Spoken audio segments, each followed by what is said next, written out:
Vamos falar agora um pouco das consequências que o abuso sexual causa na vida de uma criança, adolescente, adulto. Então, se você puder nesse momento colocar aquele fone, que a gente vai contar algumas histórias aqui bem cabeludas, bem difíceis de se ouvir, mas necessárias para que a gente entenda um pouco a respeito do grau, né, do impacto que isso causa na vida das pessoas. Então, vamos lá. É, Existem alguns fatores de impacto que é necessário se considerar para entender até onde vai a consequência desse abuso sexual na vida de alguém. Então, o primeiro fator de impacto é a idade da criança quando começou o abuso. Então, quanto mais nova, mais traumas. Então, quanto mais nova, mais a criança é protegida de algumas compreensões do abuso sexual pela ingenuidade e, e inocência também. Só que existem sequelas neurológicas irremediáveis. Isso, inclusive, é provado pela ciência. Através desse trecho aqui eu trouxe um pouco dessa questão científica em relação ao abuso sexual. Inclusive, muitos abusadores se aproveitam dessas idades de crianças mais novas para poder abusar. Por quê? Porque elas não falam, porque não, eu vou fazer, mas vai esquecer, não vai lembrar. Só que existe consequências mesmo assim. Aí está falando aqui, né, no trecho desse trabalho científico. O excesso de excitação provocada por situações de violência sexual pode gerar descargas neurológicas que o sistema nervoso da criança não dá conta de suportar, provocando quadros convulsivos, dificuldades na linguagem e sequelas neurológicas irremediáveis. Inclusive, existem casos de crianças que foram abusadas e possuem atrasos na fala, né? Então, uma série de questões mesmo, dificuldades motoras, a gente vai falar um pouco disso mais para frente. Então, outro fator que é considerado também para ver essa questão do impacto do abuso. Quem foi o abusador? Então, quanto maior o laço afetivo, maior o impacto. Aquele que era para proteger, abusa. Então, a criança se sente mais, entre aspas, aí, mais traída, sabe? Esse é o sentimento que ela tem. Outro fator também é qual a idade do abusador. Então, quanto mais velhos, pelas pesquisas, a criança já considera um adulto a partir dos 20 anos, nessa concepção, né, de mais velho. Então, mais impacto. Comparando crianças maiores, adolescentes e adultos, então a gente vê que as pesquisas demonstram isso aí. Tem um caso de uma moça, ela foi parar no consultório de uma psicóloga, e essa moça, ela havia sido abusada pelo próprio irmão. Tinha uma porta que separava, né, o quarto dela com o quarto do irmão, e o irmão tinha mais ou menos essa idade, ela era bem nova. E o irmão, no meio da madrugada, entrava no quarto dela e abusava dela. E ameaçava ela, né, dizendo que ela não podia contar isso pra ninguém e tal. Só que ela dizendo no consultório que ela não entendia por que o irmão fazia aquilo. Mas ela se sentia muito suja, muito culpada. Ela, enfim, começou a expor diversas coisas, inclusive já na vida adulta ela não conseguia ter relacionamento com nenhum homem, justamente por ter passado pela experiência do abuso, né? Então você vê aí um dos casos aí que é muito triste. Outra questão aqui, outro fator de impacto, é o tipo de abuso. Então, o abuso foi com contato físico ou sem contato físico? Qual foi o tipo de atividade sexual? Então, o que gera mais impacto? Então, quando há penetração de pênis, dedo ou língua, sexo anal, quando a criança pratica o sexo oral no abusador, né? Então, tudo isso causa bastante impacto. Tem um outro caso de uma moça que foi parar também no consultório de uma psicóloga. E essa moça, ela foi parar lá porque ela estava lavando muito as mãos e lavava tanto as mãos a ponto de ferir.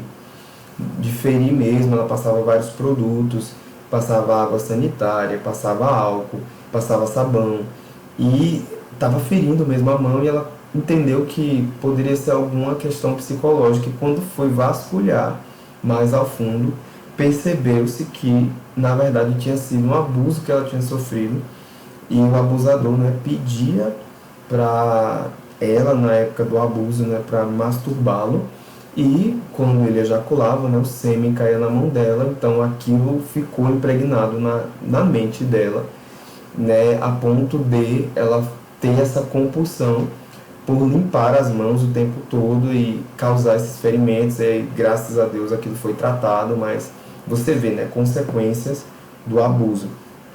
Outro caso também foi de uma moça que ela não estava conseguindo comer.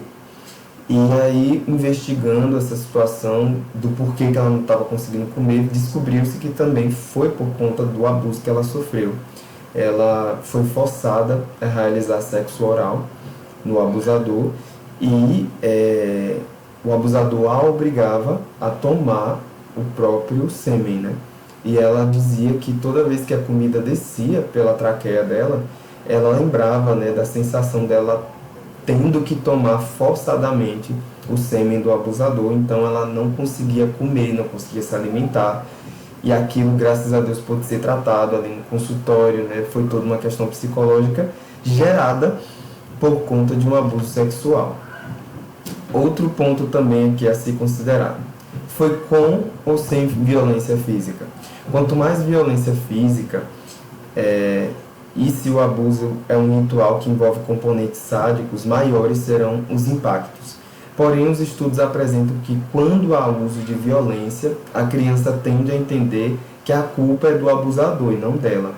Não há mistura de afeto com abuso nesse caso, porque assim, quando o abuso está acontecendo, existe muito a questão da sedução.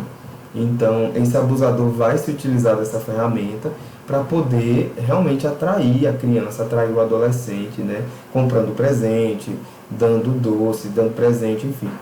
E diversas coisas, inclusive botando no colo, né? Fazendo até carícias misturadas com carinho. E muitas crianças ali e adolescentes não entendem, às vezes, muitas das vezes, a diferença entre o que é uma carícia sexual e um carinho. Por quê? Porque ninguém às vezes ensinou, ou por falta de educação sexual, que traz a prevenção, né, para isso. E o que acontece? Quando existe essa questão do uso da violência física, a criança, como ela não está sendo seduzida dessa forma, ela está sendo violentada, ela, no entendimento dela, ela consegue perceber que a culpa é do abusador, sabe? Ela não confunde tanto a questão do carinho, da carícia e do abuso, você está entendendo? Então, é algo que fica mais definido para ela, né? Porque quando não há a questão da violência, mas há o abuso, aí fica até um pouco mais desafiador até para a criança enxergar que aquilo é um abuso, né? Então, tem inclusive casos que os responsáveis e os pais precisam intervir, porque a criança desenvolveu mesmo, ou o adolescente desenvolveu um vínculo afetivo com aquele abusador. Só que ela não está enxergando que aquilo é um abuso. Então, é necessário, às vezes, a intervenção mesmo de um pai, de um responsável, né, de um adulto, alguém realmente para poder afastar aquela criança ou aquele adolescente desse abusador, né? Então, veja aí, né, a complexidade do abuso, mais uma vez, tomando forma nos relacionamentos. Outro ponto aqui também, duração do tempo de abuso. Então, quanto maior o tempo de duração e a frequência das ocorrências de abuso, maior será a produção de consequências negativas. E assim, gente, a questão da análise desses impactos, desses fatores de impacto, não é para diminuir ou menosprezar cada caso, ou, sei lá, exaltar um caso e diminuir o outro, não. Todos os casos de abuso existem impactos que precisam ser considerados e colocados no seu devido lugar, certo? Mas assim, é importante você, como alguém que está se preparando para esse assunto, para poder inclusive avaliar o impacto do abuso que essa pessoa que você está tendo contato, ou até mesmo você sofreu, né? Então, o que a pessoa sofreu, né? Então, é importante pontuar isso, ok? Mas para todos os casos de abuso, sempre haverá consequências, né? E nós cremos na graça de Deus, né, se manifestando para nos ajudar a lidar com essas consequências, até porque lá em 2 Coríntios 5,17 diz que Aquele que está em Cristo, uma nova criatura é, as coisas velhas já passaram e tudo se fez novo. Só que para provar essa novidade, essa nova vida, é necessário antes passar por um processo que é dito lá em Romanos 12. Eu quero ler com você esse versículo, que está lá em Romanos 12. Romanos 12, versículos 1 e 2, diz o seguinte. Vou abrir aqui para a gente poder acompanhar a palavra de Deus aí nos ajudando nesse processo de enfrentar essas consequências. Rogo-vos, pois, irmãos, pela compaixão de Deus, que apresentei os vossos corpos em sacrifício vivo, santo e agradável a Deus, que é o vosso culto racional. E não sede conformados com esse mundo. Então, muitas das vezes o mundo, através de experiências tão ruins como a questão do abuso, vai trazer consequências, vai trazer uma forma, sabe? Então, por isso que ele diz aqui, ó, não sede conformados, não se adeque a essa forma que o mundo trouxe, de repente, para você ou para essa pessoa. Existe uma mudança. E que mudança é essa? Como essa mudança ocorre? Através da transformação, pela renovação do vosso entendimento. E algumas traduções trazem renovação da mente. Então é possível, através da palavra, da graça de Deus, a mente ser renovada, lavada mesmo, para que todo o mal seja arrancado. E é possível a gente experimentar, a partir dessa renovação, a boa, perfeita e agradável vontade de Deus, sabe? Então, é muito... E aqui, logo em seguida, no versículo 3, ele vai dizendo sobre a graça. Porque pela graça que me é dada, digo a cada um dentre vós, que não pense de si mesmo além do que convém, antes pense com moderação, conforme a medida da fé que Deus repartiu a cada um.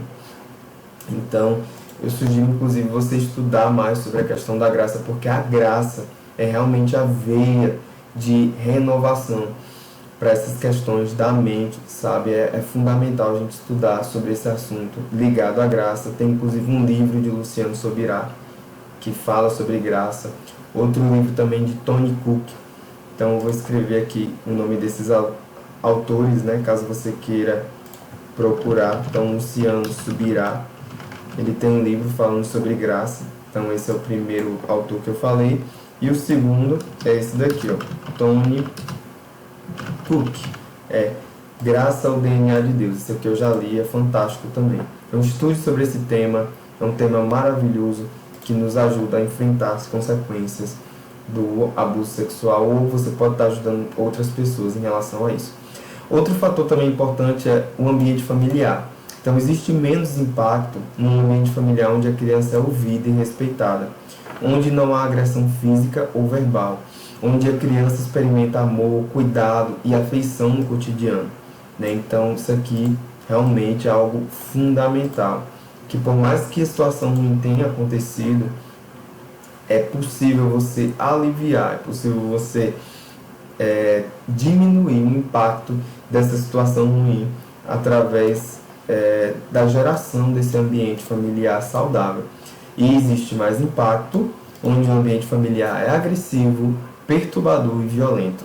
Então, onde existe a ausência das figuras parentais protetoras, então vai existir mais impacto. Ou seja, o pai que era para assumir o papel de pai não é, ou a mãe que era para assumir o papel de mãe não entende sobre isso e não exerce isso de forma saudável.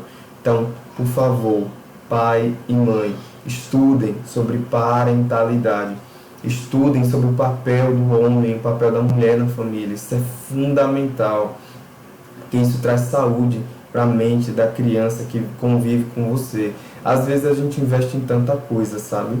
E eu já vi isso, sabe? Eu pude vivenciar isso também, em vários contextos, assim, vendo casais, sabe, se destruírem, porque o marido investia muito tempo no trabalho, mas não investia indo para um encontro de casais, para sua esposa, sabe, no seu relacionamento ali com a sua esposa, e aquilo, o relacionamento foi se desfazendo a tal ponto que o cara tinha investido tanto no trabalho, perdeu tudo, sabe, perdeu a saúde, inclusive. É algo assim tão ruim, sabe, você não focar realmente naquilo que Jesus diz pra gente focar. Ele disse lá nos mandamentos se você for procurar lá nos evangelhos, que toda a lei se resume em 2 mandamentos: amar Deus sobre todas as coisas, de todo o teu entendimento, de todas as suas forças, e amar o próximo como a você mesmo. E ele ainda aumenta, né, isso dizendo: amar uns aos outros como eu vos amei. Que poderia muito bem ter alguém que não amasse a si mesmo. Mas enfim, eu acredito que você entendeu que os 2 principais mandamentos são sobre relacionamento. Então, ele não disse, sabe, conquiste milhões, seja o executivo do ano. Não, é sobre relacionamento. Então, se a gente põe o foco no lugar certo, saúde vai brotar, vai florescer, você entende? Então, continuando aqui, outro ponto a ser analisado é a reação diante da revelação. Então, a gente trabalha muito com isso também, tem inclusive vídeos, né? Até nesses vídeos tem uma parte teatral falando aí a respeito das reações, como é importante a gente saber reagir da forma certa e adequada. Então, existe mais impacto onde há reações negativas por parte dos adultos. Então, revelar o abuso é algo extremamente difícil para a criança. A criança se sente sozinha, culpada e mais culpada e desprotegida se não há um acolhimento adequado por parte dos adultos. Isso só aumenta a sensação de que o abuso poderá ocorrer a qualquer momento. Lá no módulo 4, a gente vai ver a respeito de como fazer um acolhimento afetuoso para casos de suspeita ou confirmação do abuso sexual. Então, é importante a gente saber reagir de forma adequada. Então, essa foi a primeira parte, falando a respeito das consequências, a análise aí dos fatores de impacto, e fica aqui com a gente que tem muito mais. Valeu!